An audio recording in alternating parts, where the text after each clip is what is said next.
I see photos all the time. More on that in just a minute, but let me set the stage. It's the first half of 2025, and I had been a bit lethargic and had gained some weight. Not happy about that, wasn't exercising. And then my friend, who was just 7 years older than me, died very unexpectedly and ended in front of me. I've never actually had anybody die in front of me. Got me to really thinking about my own health and what I wanted to do about it. I started walking again, and I really started noticing the trees, the light, especially in the early morning before sunrise, and how beautiful it was. That got me to want to take out my camera and take pictures while I was walking. But I didn't really feel like carrying my mirrorless camera. So I took out my iPhone, and I have an iPhone 13 Pro, and all the images that you're going to see in this video were all taken with my iPhone 13 Pro. It's amazing what you can do with just a phone. You don't need a camera if you want to learn more about photography. At first I thought, why bother? I have a camera. I could take my camera out in the morning every once in a while and take pictures. But this was like an experiment. It was a way for me to have something to look forward to when I go out for my walk in the morning. So not only was I going to get some exercise, but now I was going to be looking for good photos and taking them with my phone. So every day since June, I have been out walking in the morning, taking pictures with my phone. One of the things I noticed was, some days are better than others. It just depends on the light, the clouds, the time you go out. How many minutes before sunrise are you out there at your favorite spots that you like to take photos? Because every day is different. The amount of clouds that are out, the wind, the light, the time that, the sunrise keeps changing every morning. So there's like all of these factors. And it just made me much more observant and really looking for good composition, good light, and good photos. So this is what I ended up coming across. There is a retention pond that was being built not far from my house, and some mornings just the sunrises were spectacular. And I was able to capture some really beautiful photos as I was walking around. Some more muted than others. Some didn't have very many clouds, but the light was beautiful.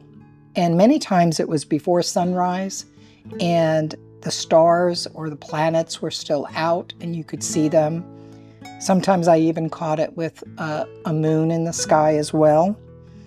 But the blues of the sky right before when the sun comes up is absolutely beautiful. And then I just started working on composition ideas and looking and pretty much taking the same paths. I varied a little bit, but pretty much in the same areas every day.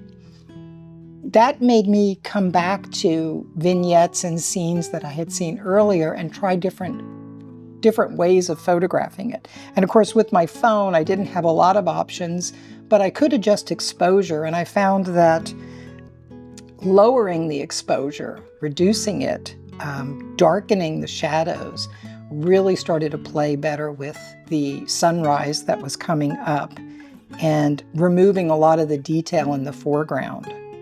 And some of these just have beautiful rays of light that are shafts of light that are coming up from behind the horizon line. And to me, they were just magical. I really enjoyed this whole experience of going out every day and just photographing with the camera that I have with me all the time. Some of these sunrises, just the oranges and the yellows, they were just spectacular. And then I really started noticing clouds and how different they can be each morning. So some mornings there were no clouds, some mornings there were a lot of clouds, And if there were clouds at the horizon, or maybe between 0 and 20 degrees above the horizon, I didn't get as good of a sunrise picture as I would if the clouds were just a little bit above the horizon and that light could just come up through. Some of these were moody and dark and very blue and just had a whole different effect. Some I took vertical, some I took horizontal, but I was always very interested in the cloud patterns and in also the trees, the silhouettes of the trees. I was really very drawn to taking photos with a lot of silhouettes and things where the foreground of the horizon was just very dark and the focus was on the sky. I really like this one here with the beautiful blue sky and the silhouette of the trees. There wasn't a lot of red or orange in this one, but a little bit more of just the light on the right side and the dark on the left. It just really contrasted beautifully. Others here where you just see the little wisps of the clouds up there and the street lamps far away. There's even a cell tower.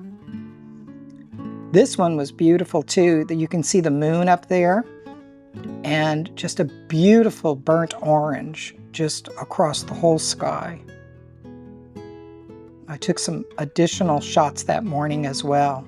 Played with the exposure, lowered it, really darkened the foreground. I like the way that silhouette of the tree with the light and the house just really works for me. Some of these others were just really pretty. The lights, the sky was lit up, yellow. The houses had lights on them and it was just really pretty. You can't really tell by looking at this whether it's a sunset or a sunrise. Some of them look like sunsets to me. I tried even playing with getting some trees in the foreground or having buildings on each end and the sky just lit up in the center. The retention pond, I went there and photographed several times where I was trying to get the light to bounce off the water and show a little bit of it from the sky reflecting into the water. But the skies on some of these are just absolutely beautiful. Look at this one, it's so pink. And just the pinks and the reds and the blues. And that one street light just popping out of the silhouette. Another one of this. Look at the sky on this one. It's just so gorgeous. Here's another one. A lot more orange on this one. Here there was really no clouds, just the street light. And I like that one too. It's just not as busy, but there was something nice about the symmetry. I really like this one too. These are a few trees that were left they're building a neighborhood back behind there, and they knocked all the trees down except for just one little row. I like the silhouette of those and just how that clouds just swoop through into the trees. This was another moody one. It looked like it was going to rain or it had rained. Same here. This one was really interesting. I liked this one because it just looked like a mushroom cloud was coming up. And there's those same trees that I was just talking about in the earlier photo. Whole different look. There's very little red or orange in this one, mostly just blues with a little touch of pink. Here's another one of that retention pond. These clouds were interesting because it was like a layer of just smoky looking clouds. And you can see the rocks in the foreground just barely. Another one with the lamppost and the cell tower. Some of them are okay. I mean, they didn't come out. Not every one of these are favorites of mine or things that I would want to do anything with, but it taught me more about playing with composition and experimenting, right? So getting out there and experimenting and having my phone with me. Here's another one that's just, the clouds were just amazing on this one. There's like a separation between them, and they look like they're almost just coming down to the horizon. Here's a wildflower. I took this photo with the flower in focus and then the background all just out of focus. Here's another nice one too. This is a neighborhood area where they haven't built any of the houses yet, but the road's there, and the road kind of curves around and goes towards the houses in the back, and then all of the clouds just go in a point to that. Everything kind of just goes to this vortex in the center. And the clouds were really pretty. The colors were pretty on this. Here's another one of that same rock pile with the retention pond. I like the clouds there too. It almost looks like that ribbon from Star Trek Generations. And here's one where there was no clouds. It's pretty, it's serene. There's one planet I can see at the top of the picture in the center, and a beautiful orange glow. Here's another one where there's just this interesting cloud formation that's coming down from the upper left to the center, right to those trees in the center. Here's another one of those wildflowers. This one was interesting too, because I didn't darken the grass. And I just like the way that the grass looked with the different textures and the variation in tones. And then you can see the sunrise in the background. Here's another one too, just walking down the path. Very pretty.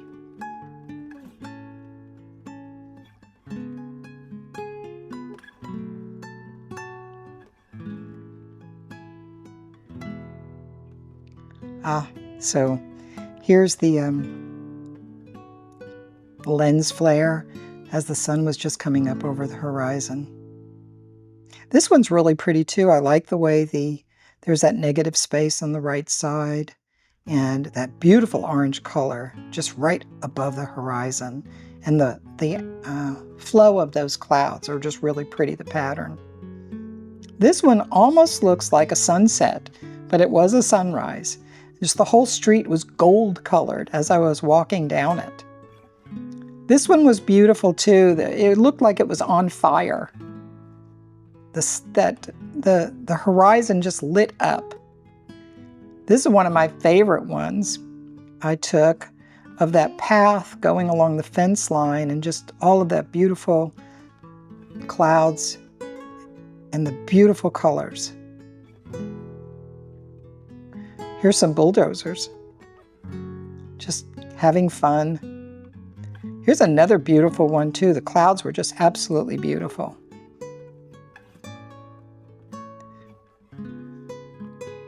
A few more of the retention pond. Now they're doing work on it, so they had a, I don't know what that is. It's maybe a backhoe or, it's huge. And a lone bird flying in the sky. No color. This was pretty too. It was very moody with the green cast on the street. And this one was the final one for today. And this was just taken very recently. And I loved the geese just flying by. I heard them and I looked up and I was able to capture this shot. I learned a lot doing this. And the one thing that stuck with me is it's not about the gear, it's about the experience. And it's about trying to convey how you felt when you were taking the photos to others, so that when they see the photo, they might experience what you were feeling when you were doing it. And you can certainly do it with a phone. It's completely doable. Don't let anybody tell you you can't. I mean, I still have a 13 Pro. I haven't, and I won't be getting the 17 either. I've already looked at all of that and decided, yeah, no. I like my 13 Pro. It's got a terabyte of storage on it, and I'm happy with it. I think it takes great photos. Look at the ones we just looked at now. So I'm interested. Do you use your phone to take photos even though you own cameras? And if you do, have you ever thought about doing an experiment where you just go out with a single purpose in mind for photographing, like I just did?